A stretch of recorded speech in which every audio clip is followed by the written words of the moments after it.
নমস্কার, আমার সঙ্গে আছেন অতীতের বিশিষ্ট প্রাক্তন গোলরক্ষক দেবাশিস মুখার্জি। অবশেষে আইএসএল এর ডার্বিতে ইস্টবেঙ্গল জিতল।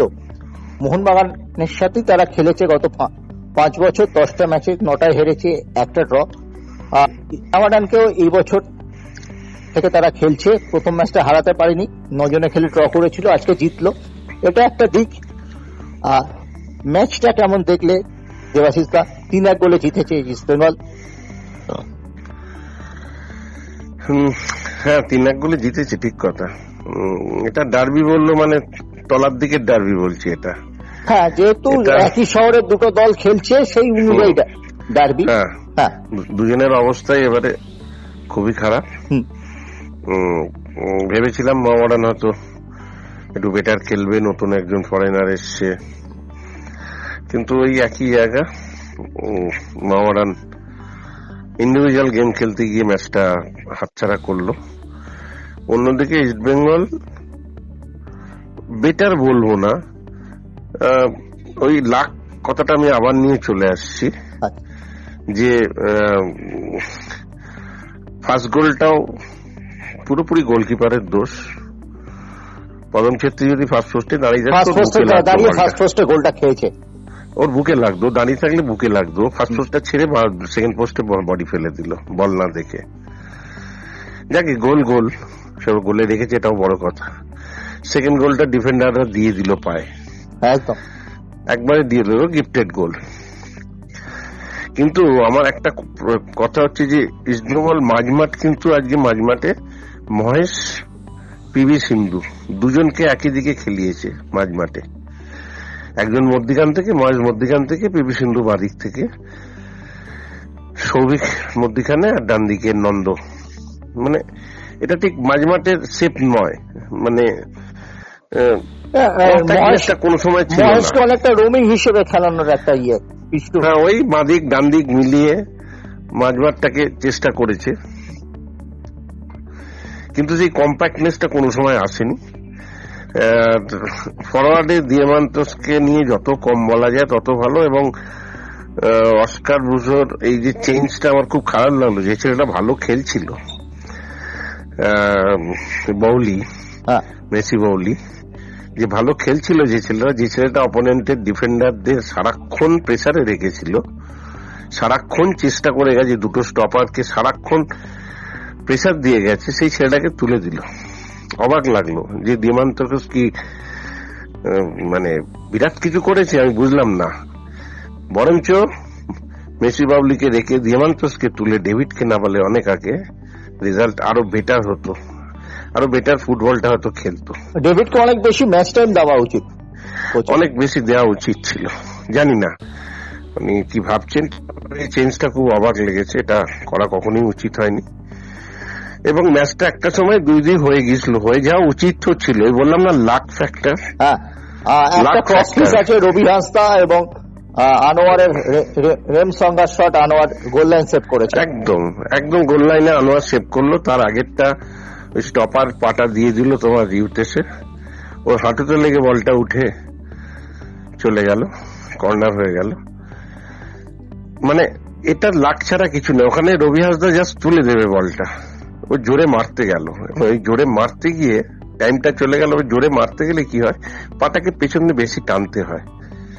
ওই টানার যে ফ্র্যাকশন অফ সেকেন্ডের সময়টাতে ওই ডিফেন্ডার পাটা দিয়ে দিল। ও যদি ওইখান থেকে টোকাটা মেরে দিতে পারতো, চেটো করে তুলে দিতে পারতো, 4 ফুট দূরত্বে, এটা হতো না। আসল কথা ইনএক্সপিরিয়েন্সের জন্য এটা হয়েছে। তবে ছেলেটাকে আমার খুব ভালো লেগেছে, খুবই ভালো লেগেছে।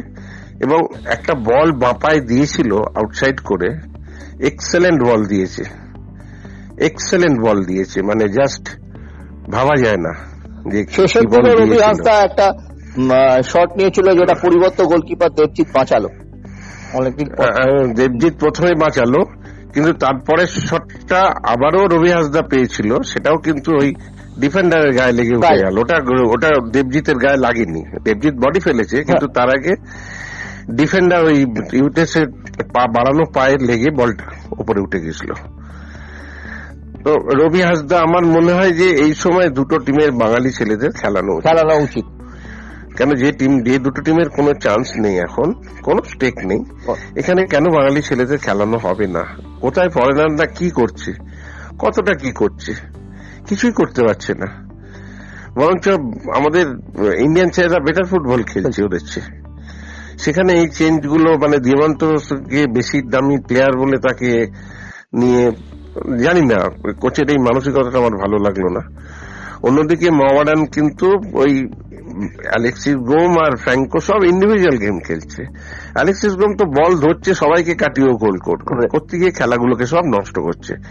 মানে মোহামেডান টিমটা এই মুহূর্তে কিছু নেই, কিন্তু তাও তো গোল করে দিয়ে ইসরায়েলকে প্রেসারে ফেলে দিয়েছিল এবং 2-1 হওয়ার পর 3-1 হয়ে যেতে পারত যখন তখন। 20 মিনিট মোহামেডানেরই প্রাধান্য ছিল।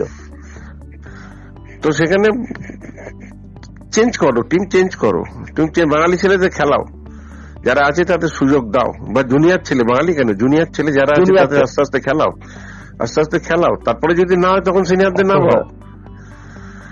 জানি না এগুলো কি মানসিকতা, কোচ অফিসিয়াল বলতে পারবো না, তবে এটা করলে ভালো হয়। কেন কোন টিমের, মানে এই দুটো টিমের কোনো প্লেয়ারকে সেইভাবে চোখে পড়লো না। অবশ্যই রবি হাসদা পরের দিকে নেবে, যথেষ্ট একটা প্রথম খেলছে আইএসএল এ ফার্স্ট ম্যাচ, ছেলেটা না খেলেছে আই লিগ, না খেলেছে কিন্তু শুধু সিএফএল খেলে, সন্তোষ ট্রফি খেলে এসছে।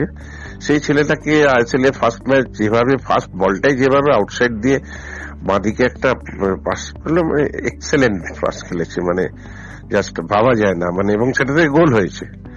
যে বড় কথা, সেটা থেকে গোল হয়েছে, মানে মোহামেডান যে গোলটা করেছে ওই রবি হাসদার পাশ থেকেই গোলটা করেছে, অ্যাসিস্ট করেছে। যদিও চেন্নিসব বলেছিলেন যে সন্তোষ ট্রফি এবং আইএসএল এর মধ্যে অনেক ফারাক, রবি পারবে না। হয়তো ফারাক আছে, কিন্তু রবি আজকে যেভাবে আলো ছড়িয়েছে তার প্রশংসাই যথেষ্ট নয়। অবশ্যই যে দেখিয়ে দিয়েছে, কাউকে এইভাবে ছোট করা উচিত। প্রত্যেকের মধ্যে ট্যালেন্ট আছে, তুমি কোচ, তোমাকে তুলে আনতে হবে, বার করতে হবে। তুমি খালি ভালো ভালো জিনিস পাবে, ওই প্রদীপদার কথার মতো ভালো জিনিস খেয়ে বিরিয়ানি বানাবে তো হবে না। তোমাকে তো ওই অমলদার মতো যা হাতে দেবে সেখান থেকে ছেলে বার করে আনতে হবে, তবেই তো অমলদার হাত থেকে এতগুলো ছেলে উঠেছে। নিশ্চয়ই তুমি সেইভাবে হবে না। এই তো বললাম, এই যে কোচেদের, আমি তো লাগছে কোচেদের মানসিকতাটাও, সবই তো পয়সার খেলা চলছে, সব চ্যানেলের খেলা চলছে, এজেন্টের খেলা চলছে। এখানে প্রপার মানে তোমার মানে যে জায়গা দরকার সেটা পাচ্ছে ন্যাচারালি। এই জন্য টিম দুটো পেছোচ্ছে। এখানে মলিনা দেখো, ম্যাক্সিমাম ইন্ডিয়ান প্লেয়ারদের মাঝে মাঝে 3টে ফরেনার খেলিয়েছে, বসিয়ে রেখেছে ফরেনার, ইন্ডিয়ান প্লেয়াররা খেলছে সেখানে।